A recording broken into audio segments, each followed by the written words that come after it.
부처님의 성도, 병전은 어떻게 묘사하고 있을까요? 2025년 5월 27일, 100일 법문 100일째, 정토불교대학 인간묻다 4강. 안녕하세요. 법륜 스님의 100일 법문 100일째 날입니다. 오늘은 100일 법문 기간 중 마지막으로 정토불교대학 직강 수업이 열리는 날입니다. 스님은 새벽 수행과 명상을 마친 뒤 정토불교대학 강의를 하기 위해 정토사회문화회관으로 향했습니다. 오전 10시 15분이 되어 정토불교대학 오전반 수업을 시작했습니다. 지하 대강당에는 150여 명의 학생이 자리했고 온라인 생방송반에는 170여 명이 접속했습니다. 오늘은 부처님의 일생을 배우는 네 번째 시간입니다. 지난 시간에는 부처님의 출가 이후 6년간의 고행과 구도의 과정에 대해 살펴보았습니다. 오늘은 보리수 아래에서 깨달음을 얻고 전법의 길을 나서는 순간까지 살펴보기로 했습니다. 삼귀유와 수행문을 함께 읽고 3배의 예로 법을 청하자 스님이 법문을 시작했습니다. 오늘은 100일 법문의 100일째가 되는 날입니다. 원래 100일 법문이라면 오늘로 마무리되는 것이 맞습니다. 그러나 일요일에 시작해 일요일에 마치는 방식으로 진행하다 보니 14주면 98일, 15주면 105일이 됩니다. 100일 법문이라고 해놓고 날짜가 모자라는 것보다는 차라리 초과하는 편이 낫겠다고 판단하여 105일 동안 법문을 하게 되었습니다. 앞으로 5일이 더 남아있기는 하지만 어쨌든 오늘이 100일 법문의 100일째 날입니다. 모두가 큰 박수로 쉼없이 법문을 해온 스님의 노고에 감사의 마음을 전했습니다. 이어서 스님은 부처님이 깨달음을 얻을 때의 모습이 어떠했는지 경전의 기록을 근거로 설명을 했습니다. 부처님은 보리수나무 아래에 길상초를 깔고 편안히 앉았습니다. 지난 6년 동안 고행을 할 때는 나는 마왕의 유혹에 결코 항복하지 않겠다 하고 이를 악물고 결심했지만 이제는 중도를 발견했기 때문에 수행의 태도가 달라졌습니다. 부처님은 더 이상 애써 저항할 필요가 없는 편안한 상태로 정진에 임했습니다. 다만 한 가지, 깨달음을 얻기까지는 이 자리에서 일어나지 않으니라 하는 마음만이 남아 있었습니다. 그것은 각오와 결심이라기보다 다만 그런 관점을 지닌 것이었습니다. 부처님의 성도, 병전은 어떻게 묘사하고 있을까요? 옆에서 보는 사람의 입장에서는 실주의 시간이 흘러갔습니다. 그러나 부처님은 지극히 편안한 상태, 즉 누워있는 것보다도 더한 편안함 속에 있었기 때문에 시간의 흐름은 아무런 의미가 없었습니다. 하루가 지나든 한 달이 지나든 상관이 없었던 거예요. 결과적으로는 49일, 즉 77일의 막바지에 이르렀습니다. 그런 가운데 부처님의 알아차림은 더욱 깊어지고 분명해졌습니다. 과거에 살아온 삶이 환히 다 보였습니다. 마치 영화 필름처럼 과거가 지나가고 세상 사람들이 살아가는 방식도 다 보였습니다. 몸의 감각, 느낌, 그때 일어나는 마음의 작용인 감정들이 모두 또렷하게 알아차려졌습니다. 그것은 마치 불투명한 벽이 투명해져서 모든 것이 환하게 드러나 보이는 것과 같았습니다. 이런 상태에 이르자 내면 밑바닥에 아직 남아있던 욕망의 잔영, 성냄의 잔영, 어리석음의 잔영이 보였습니다. 그리고 그것들을 또렷이 지켜보는 가운데 욕망의 잔영이 사라지고 성냄의 잔영도 사라지고 어리석음의 잔영도 사라져 버렸습니다. 그렇게 모든 의심과 괴로움이 소멸되었습니다. 마침내 열반을 증득한 것입니다. 부처님의 일생을 기록한 경전의 작가는 이 장면을 다음과 같이 묘사했습니다. 부처님은 깊은 선정에 들어 모든 욕망으로부터 벗어나는 경지에 이르렀다. 그때 하늘나라에서는 자재천의 궁전이 지진이 일어나듯 흔들렸다. 6계에 속한 중생 가운데 한 사람이 욕망으로부터 완전히 자유로워지는 경지에 이르자 자재천의 궁전이 무너지려고 했다는 겁니다. 그것은 6계의 질서가 완전히 붕괴된다는 의미였습니다. 그래서 자재천의 궁전이 지진이 나듯 흔들렸다고 묘사한 것입니다. 즐거움도 결국 괴로움이다. 욕망의 뿌리가 뽑히는 순간. 자재천왕은 이게 무슨 일인가 하며 깜짝 놀랐습니다. 그가 살펴보니 저 아래 인간 세상에서 아주 티끌만한 존재인 한 수행자가 욕망으로부터 자유로운 경지에 가까워지고 있었습니다. 6계의 질서가 붕괴되는 큰일이 일어나고 있었던 거예요. 자재천왕은 아름다운 세 딸을 불러서 너희들은 가서 저 수행자를 유혹하여라 그가 욕망을 따르게 해서 다시 이 6개의 질서를 유지해야겠다. 라고 말했습니다. 한마디로 말하면 당근과 채찍 중에 당근 정책을 쓴 거예요. 자제천왕의 세 딸은 아름다운 몸을 드러낸 채 고타마의 주위를 돌며 춤을 추고 노래를 부르며 그를 유혹했습니다. 이렇게 아름다운 봄날, 꽃 피고 새우는 이 좋은 계절에 수행만 하다가 죽으면 무슨 의미가 있겠습니까? 수행자여, 우리의 아름다운 몸을 보소서. 우리 함께 용락을 누려봅시다. 당신이 추구하는 깨달음이란 불확실한 것입니다. 설령 깨달음을 얻는다 한들 무슨 의미가 있겠습니까? 젊은 날에는 우리와 실컷 용락을 누리고 수행은 늙어서 하면 되지 않겠습니까? 그러니 수행은 그만두고 일어나세요. 이것이 마왕의 유혹입니다. 그런데 마왕이 유혹하는 말들이 다 옳은 말 같죠? 여러분이 스님한테 질문하는 말과도 비슷합니다. 스님, 아내와 자식을 두고 출가하는 게 맞습니까? 이런 말들이 결국 마왕이 유혹할 때 쓰는 언어거든요. 그래서 여러분은 다 자제천왕의 제자, 마왕의 자식이라고 할 수 있습니다. 그런데 부처님은 이미 알아차림을 통해 고와 낙이 따로 있는 것이 아니라 서로 윤회하고 있음을 발견했습니다. 괴로움만 괴로움인 것이 아니라 사실은 즐거움도 괴로움임을 꿰뚫어 본 것입니다. 이것을 고성제라고 합니다.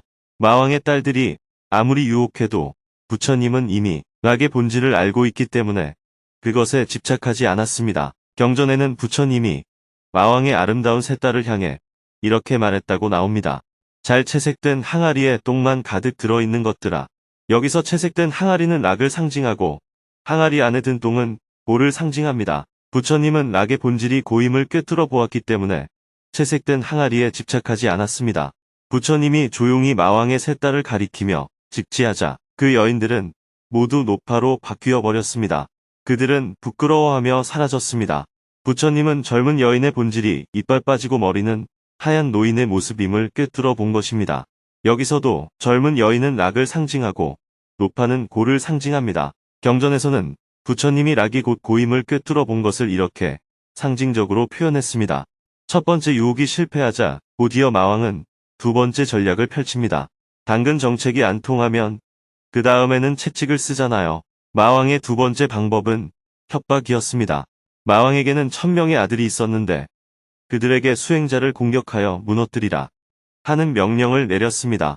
마왕의 아들들이 창을 던지고 활을 쏘고 칼을 휘두르며 부처님을 공격해왔습니다. 보통 사람이라면 이럴 때 두려움과 분노가 일어나겠죠.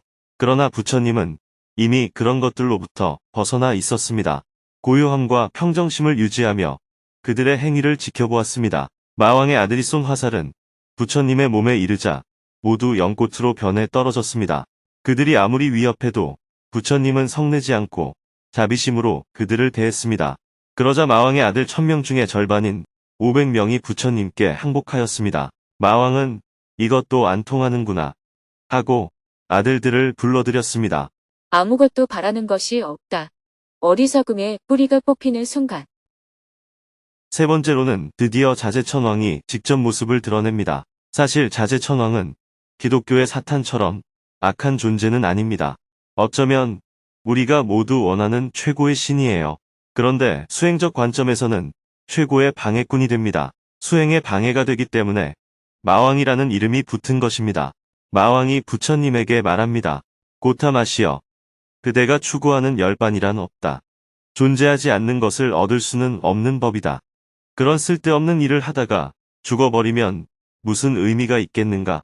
수행을 포기하면 이 세상을 다스리는 전륜성 왕이 되게 해주겠다.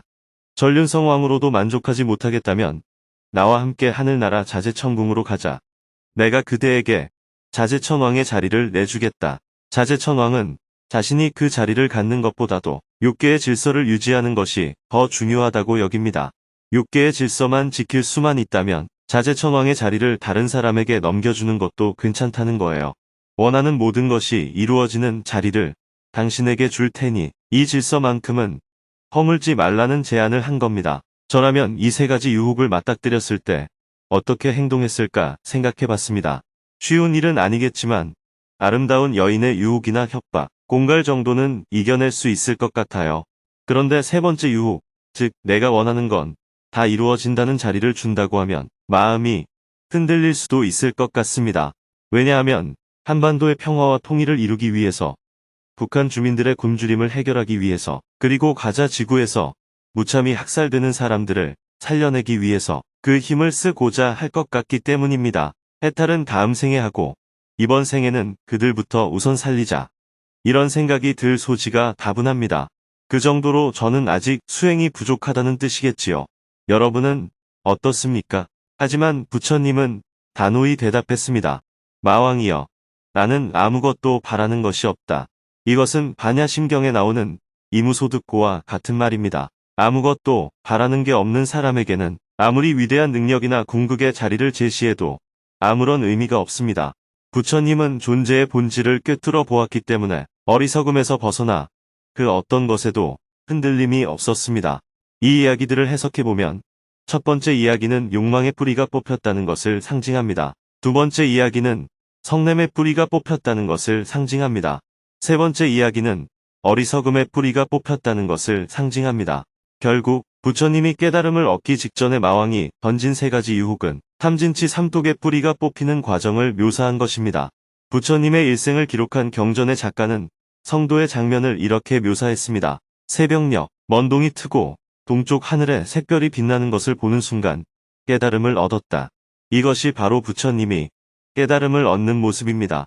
이어서 스님은 부처님이 깨달음을 얻은 이후 전법의 길을 떠나는 모습을 설명한 후 강의를 마쳤습니다. 오늘은 정토불교대학 현장 직강 마지막 수업이었습니다. 수업을 갈무리하며 모든 학생들과 봉사자들이 감사의 마음을 담아 스님에게 꽃다발을 전달했습니다. 꽃다발을 받은 스님도 감사의 마음을 전했습니다. 감사합니다.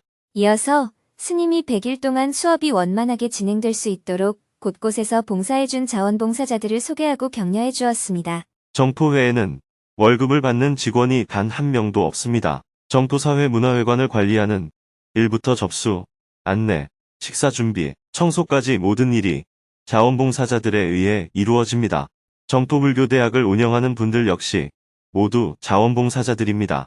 출가해서 공동체 안에 들어와 생활하는 분들은 24시간 봉사활동을 하고 있습니다. 출가하지 않고 집에서 출퇴근하는 분들은 일주일 내내 혹은 주 6일, 5일, 4일 등 각자의 형편에 따라 봉사 요일을 정해 활동합니다.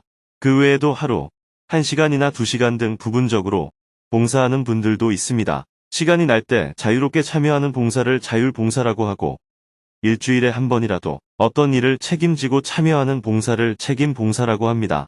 많은 사람들이 책임봉사를 많이 맡아주셔야 전체 프로그램이 안정적으로 운영될 수 있습니다. 여러분도 여건상 책임봉사가 어렵다면 자율봉사라도 참여해 주시길 부탁드립니다. 정토사회 문화회관을 자원봉사자들에 의해 운영하고 유지하려면 약 300명이 필요합니다. 그런데 이번 100일 법문 기간에는 건물 관리도 하면서 정토불교대학, 경전강의, 불교사회대학, 수행법회, 증문즉설, 1080배 정진, 명상까지 일주일 내내 다양한 프로그램을 진행해야 해서 총 700여 명의 봉사자가 함께해 주셨습니다. 앞에 나오신 분들은 정토불교대학을 진행하는 봉사자들입니다. 이렇게 많은 봉사자들이 수고해 주셨기 때문에 여러분들이 공부를 할 수 있었습니다. 큰 박수를 부탁드립니다. 다음은 팀장, 반담당, 조별 진행자, 담당 법사님, 사회자, 스태프들이 각각 앞으로 나와 인사를 했습니다. 학생들 모두 뜨거운 박수갈채로 감사의 마음을 표현했습니다. 마지막으로 스님은 학생들이 끝까지 수업을 들을 수 있게 격려를 해주었습니다. 오늘로써 수업이 끝나는 게 아닙니다. 이번 100일 법문 기간에만 특별히 현장 직강을 한 것이고 남은 2개월은 영상으로 수업을 듣고 마음 나누기도 하고 실천 활동도 해야 합니다. 그래야 정토불교대학을 졸업할 수가 있습니다. 정토불교대학을 졸업해야 정토회 회원이 될 수 있고 정토회 회원이 되어야 인도 성지순례, 동북아 역사기행, 깨달음의 장, 명상수련, 자원봉사 등 다양한 활동에 참여할 자격이 주어집니다. 그러니 최소한 정토불교대학은 졸업해 놓고 나서 다른 일을 해야 합니다. 수업을 끝까지 들어서 모두 다 졸업을 하시기 바랍니다. 이어서 봉사자와 학생들의 소감을 나누는 시간이 이어졌습니다. 먼저 봉사자 대표로 한 분이 앞으로 나와 자신의 소감을 들려주었습니다. 저는 정토회를 처음 만났을 때 온라인으로 수업을 들었는데 이번에는 현장에서 봉사를 해보았습니다. 현장에서 수업을 들으니 생동감이 느껴져서 좋았습니다. 무엇보다 함께하니까 힘이 생기는 것 같았습니다. 법륜 스님이 부처님의 가르침을 너무나 쉽게 설명해 주신 덕분에 이번에는 제가 연기법이 무엇인지 더 구체적으로 이해할 수 있었습니다. 그 결과 제 안에 있던 미움이 사라져서 지금은 자유롭게 살고 있습니다. 학생 여러분도 만남을 계속 이어가서 빛나는 졸업장을 꼭 따시기 바랍니다. 다음은 학생 대표로 한 명이 앞으로 나와 자신의 소감을 진솔하게 나누었습니다. 저는 올해 나이가 20살인데 사회생활을 시작하면서 정토불교대학을 함께 다니게 되었습니다. 부처님의 가르침을 통해 세상 일을 긍정적이고 여유 있는 시선으로 바라볼 수 있다는 사실을 몸소 체험해 볼 수 있어서 너무나 감사한 시간이었습니다. 앞으로도 도반들과 함께 수행의 길을 꾸준히 걸어 나가겠습니다. 두 분의 이야기에 학생들도 깊이 공감하며 따뜻한 박수로 화답했습니다. 마지막으로 정토회 청년활동가들이 축하 공연을 했습니다. 아이돌 걸그룹 QWER의 고민 중독 노래를 수행의 내용을 담아 개사하여 신나는 춤과 함께 보여주었습니다. 무대에 오른 청년활동가들은 밝은 에너지와 재치 있는 가사로 분위기를 한껏 끌어올렸고 학생들은 박수와 환호로 함께 호응했습니다. 한바탕 웃음을 뒤로하고 학생들은 다음 주까지 수행 연습을 꾸준히 해본 후 다시 만나기로 하고 조별로 마음 나누기를 했습니다. 무대 아래로 내려온 스님은 곧바로 지하 대강당으로 향했습니다. 스님은 찾아온 손님과 점심 식사를 마친 뒤 접견실로 자리를 옮겨 차담을 나누었습니다. 대통령 선거 이후 대한민국 정부가 북미 관계와 북일 관계를 정상화하고 남북 관계를 안정시켜서 한반도의 평화를 실현할 수 있는 방법에 대해 많은 이야기를 나누었습니다. 손님이 돌아가고 오후에는 사무실에서 업무를 보았습니다. 해가 저물자 스님은 지하 공양간에서 대중과 함께 저녁 식사를 한 후 101법문 강연을 하기 위해 지하 대강당으로 향했습니다. 저녁 7시 30분부터는 정토불교대학 저녁반 인간붓다 4강 수업을 시작했습니다. 지하 대강당에는 직장을 마치고 달려온 150여 명의 입학생이 자리했고 온라인 생방송반에는 340여 명이 접속했습니다. 삼귀의와 수행문을 함께 읽고 3배의 예로 스님에게 법문을 청했습니다. 스님은 오전 강의처럼 부처님이 성도에 이르는 과정에 대해 한 편의 영화를 보듯이 자세히 이야기했습니다. 그리고 전법의 길을 떠나는 장면을 설명했습니다. 부처님은 깊은 명상에 들어 몸의 감각과 마음의 움직임을 세밀히 관찰하였습니다. 감각과 느낌, 마음의 작용은 물론 모든 현상인 법까지 낱낱이 통찰하자 모든 번뇌가 말끔히 사라졌습니다. 그 깨달음의 순간은 마치 깜깜한 밤중에 불을 환히 켠 것과 같았습니다. 눈을 감았다가 번쩍 뜬 것처럼 지금까지 보이지 않던 세상의 실제 모습이 훤히 드러났습니다. 이렇게 드러난 세상의 실제 모습을 실상이라고 합니다. 부처님이 깨달은 진실, 세상은 모두 연기되어 있다. 세상의 실상을 보지 못한 사람들은 예로부터 세상을 삼라만상이라 불렀습니다. 수많은 개별적 존재들이 모여있는 세계로 여겼던 것입니다. 이렇게 서로 다른 존재들이 모여 사는 세상에서는 다툼과 경쟁이 자연스러운 일이었습니다. 약육강식이나 적자생존 같은 원리가 세상의 질서라 여겨졌습니다. 실제로 서양 철학자 토머스 홉스는 인간 사회를 만인에 대한 만인의 투쟁이라 규정하기도 했습니다. 각자가 자신의 이익을 위해 싸우는 세계가 인간 사회의 본질이라는 관점입니다. 그러나 부처님이 깨닫고 보니 세상은 단순히 개별 존재들의 집합이 아니었습니다. 모든 존재가 서로 연관되어 있었던 겁니다. 이것이 불교에서 말하는 연기입니다. 비유하자면 2만 개의 자동차 부품을 바구니에 담아놓으면 그것은 단지 흩어진 부품들의 모음에 불과합니다. 그러나 그 부품들을 설계도에 따라 조립하면 비로소 하나의 자동차가 됩니다. 이렇게 조립된 자동차는 2만 개의 개별 부품이면서 동시에 전체가 어우러진 하나의 존재입니다. 세상도 이와 같습니다. 겉으로는 개별 존재들이 따로 존재하는 것처럼 보이지만 사실 모두가 서로 연결되어 있습니다. 만약 존재를 개별적으로만 본다면 적자생존이나 약육강식 같은 말이 맞아 보일 수 있습니다. 그러나 연기적 관점에서는 모든 존재가 서로 의존하며 함께 이루어져 있기 때문에 그런 표현은 맞지 않습니다. 깨닫고 보니 성별이나 계급에 따른 차별은 바람직하지 않았습니다. 존재는 그저 서로 다를 뿐 누구를 우월하거나 열등하다고 볼 수는 없다는 사실을 알게 되었습니다. 이것은 의식혁명이라고도 할 수 있습니다. 부처님은 깨달음을 얻고 나서 이렇게 말씀하십니다. 이것이 고뇌의 최후라 선언하노라. 이제 자신이 깨달은 이 법을 과연 타인에게도 나눌 수 있을지에 대한 문제가 남았습니다. 그래서 부처님은 깨달음을 얻은 뒤 49일 동안 법열에 젖어 지내셨다고 경전에 기록되어 있습니다. 깨달음에서 정법으로 부처님의 위대한 여정. 첫째 주에는 그 자리에서 일주일을 머물렀고, 둘째 주에는 그 옆에서 19발자국씩 왔다 갔다 하며 행선을 하셨습니다. 셋째 주에는 한 곳에 앉아 보리수나무를 바라보며 눈 한번 깜짝이지 않으셨습니다. 넷째 주에는 몸에서 빛이 났다는 발광이 있었습니다. 다섯째 주에는 한 바라문이 지나가다가 이 세상에서 가장 고귀한 것이 무엇입니까? 하고 묻자 부처님이 마음이 청정한 사람입니다. 라고 답하셨습니다. 바라문은 손으로 엉덩이를 툭 치며 실룩실룩 흔들고는 지나갔습니다. 즉, 자신의 암과 지식, 믿음에 갇혀 있어서 법문을 들을 기회를 놓친 것입니다. 여섯째 주에는 비가 억수같이 쏟아졌습니다. 이때 뱀, 즉 무잘린다, 용왕이 부처님을 보호했다고 전해집니다. 어떤 기록에서는 뱀이 부처님의 몸을 휘감고 머리를 우산처럼 펼쳐 비를 막아주는 모습으로 묘사를 하기도 합니다. 아마도 강이 범람하던 시기에 부처님이 언덕 위로 피신하셨고 그곳에서 뱀과 일주일을 함께 지내셨던 것으로 보입니다. 아마 그 과정에서 이런 이야기가 생겨난 게 아닐까 생각합니다. 일곱째 주에는 두 상인이 부처님께서 머무시던 숲을 지나게 되었습니다. 그 숲은 도둑이 들끓고 길도 험했기에 이들은 지나가던 사람에게 도움을 청했습니다. 그러자 그 사람은 저 수행자에게 공양을 올리고 복을 빌면 무사히 지나갈 수 있다라고 말해 주었습니다. 이에 두 상인은 부처님께 공양을 올렸고 성도 이후 부처님께 처음으로 공양을 올린 이들이 되었습니다. 이렇게 49일 동안 부처님은 자신이 깨달은 이 미묘한 법을 어떻게 전할 것인지 깊이 사유하셨습니다.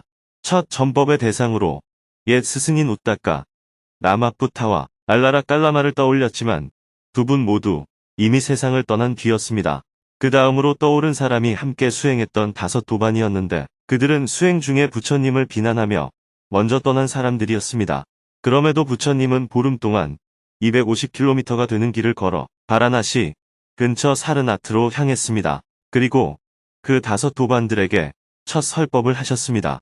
부처님의 첫 설법의 내용은 쾌락과 고행이라는 양극단을 벗어나 제3의 길인 중도를 행하라는 것이었습니다. 이어서 사성제와 팔정도를 설하셨습니다. 그러자 5 도반 가운데 혼단야가 가장 먼저 깨달음을 얻었고 부처님을 더 이상 친구가 아닌 스승으로 모시게 됩니다. 이후 3일 간격으로 두 사람씩 차례로 깨달아 일주일 만에 5명 모두가 깨달음을 얻었습니다. 이로써 불, 법, 승의 삼보가 성립된 것입니다. 삼보란 첫째, 스스로 깨달음을 이룬 부처, 둘째, 중생을 깨닫게 하는 가르침인 법, 셋째, 그 가르침을 따라 깨달음을 이룬 승가를 말합니다. 여기서 말하는 승보는 단순한 승려가 아니라 깨달음을 이룬 자들의 공동체를 뜻합니다. 삼보가 성립된 뒤 부처님은 본격적인 전법의 첫걸음을 내디디셨습니다. 먼저 야사를 교화하셨고 이어서 야사의 부모와 아내를 교화하여 제가 수행자의 길을 열어주었고 야사와 친구들 55인을 교화하여 총 60명의 제자를 얻으셨습니다. 그들에게 전법을 선언하신 뒤 부처님은 우르벨라로 가서 우르벨라 가섭 등 1000명을 교화하셨습니다. 그리고 그들과 함께 마가다국 왕사성으로 가서 빈비사라 왕을 교화하셨습니다. 이후 중림정사를 창건하고 수다타 장자의 초청으로 코살라국 사위성에 이르러 기원정사를 세우셨습니다. 이렇게 해서 부처님의 위대한 전법의 길이 시작되었습니다. 부처님의 교화 여정에 대해서는 이제 영상 수업을 통해 공부해 나가시면 되겠습니다. 100일 법문 현장 직강은 이것으로 마치겠습니다. 이로써 100일 법문 기간 동안 현장 직강으로 진행된 수업을 모두 마쳤습니다. 다음 주부터는 조별로 영상 수업을 계속 이어나가기로 했습니다. 이어서 학생들이 그동안 법문을 해주신 스님에게 감사의 마음을 담아 꽃다발을 선물했습니다. 다음은 봉사자들이 모두 무대 앞으로 나와 소개하는 시간을 가졌습니다. 스님은 정토회의 자원봉사 시스템에 관해 설명했습니다. 자원봉사 방식으로 정토회를 운영한다는 것은 뜻은 좋지만 실질적으로는 좀 어렵습니다. 예를 들어 이 건물을 유지하고 관리하기 위해 약 150명이 봉사를 하고 있습니다. 그런데 월급 받는 직원을 고용하면 7명 정도면 충분합니다. 150명이 7명이 24시간 동안 해야 할 일을 모자이크처럼 나누어 관리하는 것이나 다름없습니다. 그래서 정토회에서는 이것을 모자이크 붓다라고 표현합니다. 여러분이 정토불교대학에서 공부할 수 있는 것도 모두 봉사자들 덕분입니다. 스님 역시 봉사자입니다. 스님은 매일 법문을 하지만 정토회 안팎에서 한 푼도 받지 않습니다. 부처님께서도 모든 법문을 무료로 해주셨기 때문에 저도 대중들에게 무료로 법문을 전한다는 관점을 가지고 있습니다. 모두 큰 박수로 스님과 봉사자들에게 감사의 마음을 전했습니다. 이어서 봉사자와 학생들의 소감을 들어보는 시간을 가졌습니다. 먼저 봉사자를 대표해서 한 분이 앞에 나와 소감을 말했습니다. 저는 정토불교대학 진행자 소임을 맡아서 봉사를 했습니다. 소임을 하기 위해 회사에서 서둘러 퇴근해야 했고 수업을 마치고 늦게 귀가를 하다 보니 다음날 무척 피곤했습니다. 하지만 피곤할 때마다 내 마음을 알아차리고 편안히 바라보는 수행 연습을 계속했습니다. 이렇게 봉사를 하면서 마음이 점점 가벼워지게 되어서 봉사가 내 수행에도 도움이 된다는 사실을 느낄 수 있었습니다. 언젠가는 여러분도 저와 함께 수행하고 봉사하는 날을 기대해 봅니다.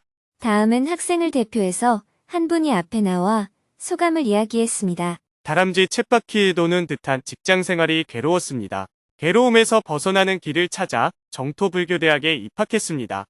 부처님께서는 왕위도 버리고 출가를 하셨는데 제가 집착하고 있는 것들은 너무나 사소하다는 사실을 깨닫고 많은 것을 내려놓을 수 있었습니다. 늘 바깥을 탓하다가 제 마음을 먼저 보기 시작하자 마음이 가벼워졌습니다. 법륜 스님의 100일 법문은 제 인생의 혁명이었습니다. 앞으로도 꾸준히 수행하겠습니다.